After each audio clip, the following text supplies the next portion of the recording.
महिष्मती की सुबह हमेशा की तरह भव्य थी। सूरज की पहली किरण जैसे ही विशाल राजमहल की सुनहरी दीवारों पर पड़ी, पूरा नगर चमक उठा। बाजार खुलने लगे थे, मंदिरों में घंटियां बज रही थीं, सैनिक अपनी चौकियों पर तैनात हो चुके थे।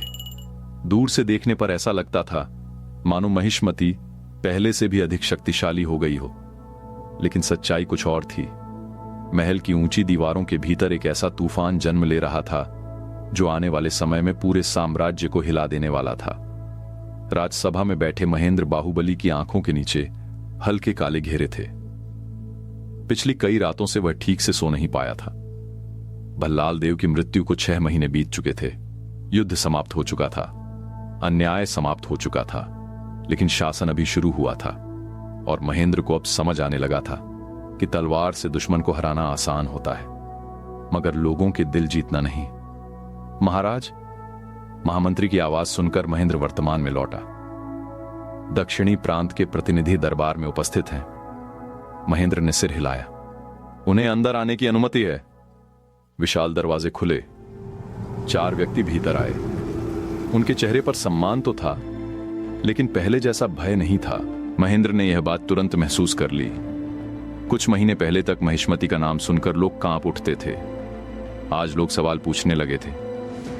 प्रतिनिधियों में सबसे आगे खड़े वृद्ध व्यक्ति ने झुककर अभिवादन किया। महाराज की जय हो, कहिए। वृद्ध ने गहरी सांस ली।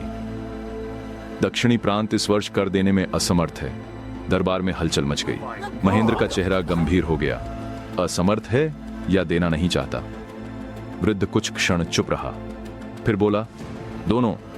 यह उत्तर सुनकर कई दरबारी क्रोधित हो उठे, लेकिन महेंद्र ने हाथ उठाकर सभी को शांत कर दिया। कारण बताइए।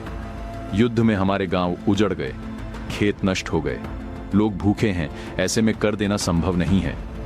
महेंद्र कुछ देर तक उसकी आंखों में देखता रहा।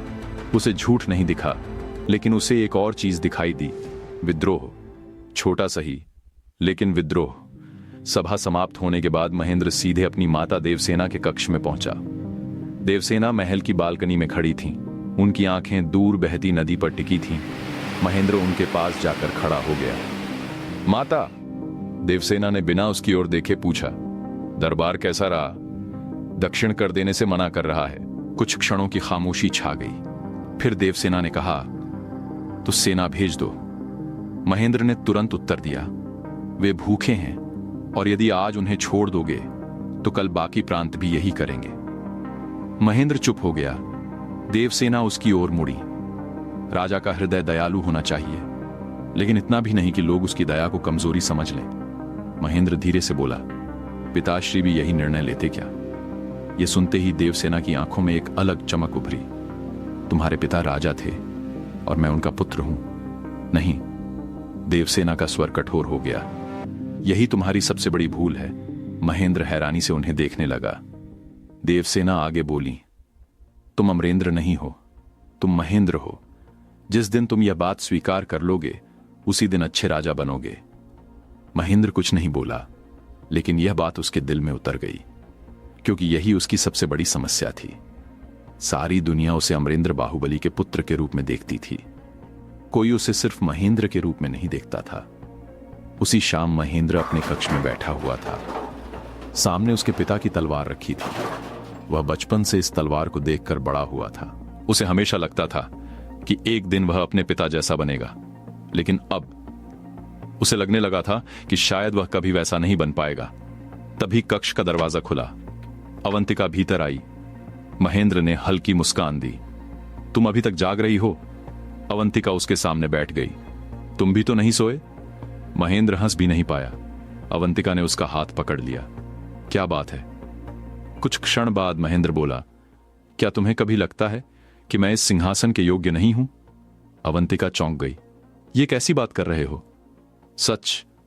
महेंद्र की आवाज धीमी हो गई। जब भी कोई समस्या आती है, लोग पिताश्री का नाम लेने लगते हैं। जब भी कोई निर्णय लेता हूं, उसकी तुलना उनसे की जाती है। मुझे लगता है जैसे मैं राजा नहीं हूं, मैं सिर्फ अमरेंद्र बाहुबली की परछाई हूं। अवंतिका ने उसका हाथ और मजबूती से पकड़ लिया। तुम जानते हो तुम्हारी सबसे बड़ी ताकत क्या है? महेंद्र ने सिर हिलाया। नहीं, तुम अपने पिता जैसे बनने की कोशिश नहीं करते। तुम लोगों की चिंता करते हो, उनका दर्द समझते हो। यही तुम्हें अलग बनाता है। महेंद्र उसकी बात सुनता रहा। कई दिनों बाद उसके चेहरे पर हल्की शांति दिखाई दी, लेकिन यह शांति ज्यादा देर टिकने वाली नहीं थी। उसी समय महल के मुख्य द्वार पर अफरा तफरी मच गई। एक सैनिक तेजी से घोड़ा दौड़ाता हुआ भीतर आया। उसके कपड़े धूल और खून से सने हुए थे। वह सीधे राजमहल की ओर भागा। कुछ ही क्षण बाद वह दरबार के बीचों बीच घुटनों के बल गिर पड़ा। महाराज! महेंद्र तुरंत उठ खड़ा हुआ। क्या हुआ? सैनिक की सांसें तेज चल रही थीं। सीमा चौकी पर हमला हुआ है। दरबार में सन्नाटा छा गया। महेंद्र की आंखें सिकुड़ गईं। किसने? सैनिक ने कांपते हुए अपनी मुट्ठी खोली। उसके हाथ में एक धातु की मुहर थी। महेंद्र ने जैसे ही उसे देखा, उसके चेहरे का रंग बदल गया। वह मुहर महिष्मति की नहीं थी। वह एक ऐसे व्यक्ति की थी जिसे वर्षों पहले मृत घोषित कर दिया गया था। सैनिक कांपती आवाज में बोला, हमलावरों ने यह संदेश भेजा है। महेंद्र ने संदेश खोला। उसकी नजर पहली पंक्ति पर पड़ी और अगले ही पल उसका दिल जोर से धड़कने लगा। पत्र में लिखा था, महिष्मति के राजा के नाम। 25 वर्षों का इंतजार समाप्त हुआ। अब समय आ गया है कि अमरेंद्र बाहुबली के पापों का हिसाब लिया जाए। पत्र के अंत में एक नाम लिखा था। महेंद्र की उंगलियां कांप उठीं, क्योंकि वह नाम था रुद्रवीर। महिष्मति का वह सेनापति जिसे पूरा साम्राज्य 25 साल पहले मृत मान चुका था। महेंद्र ने धीरे धीरे सिर उठाया। पूरा दरबार उसकी ओर देख रहा था, लेकिन उस समय उसके मन में सिर्फ एक सवाल गूंज रहा था। अगर रुद्रवीर जीवित है तो वह लौट कर आया क्यों है? और उसने अमरेंद्र बाहुबली पर इतने भयानक आरोप क्यों लगाए हैं? उधर महिष्मति से सैकड़ों कोस दूर घने जंगलों के बीच हजारों मशालें जल रही थीं। एक ऊंची चट्टान पर खड़ा एक वृद्ध योद्धा दूर क्षितिज की ओर देख रहा था। उसकी आंखों में वर्षों का दर्द था, वर्षों का क्रोध था और वर्षों का इंतजार था। उसने मुट्ठी कस ली, फिर धीमे स्वर में कहा, अमरेंद्र, तुम्हारा बेटा अब वही दर्द महसूस करेगा जो मैंने 25 साल पहले महसूस किया था।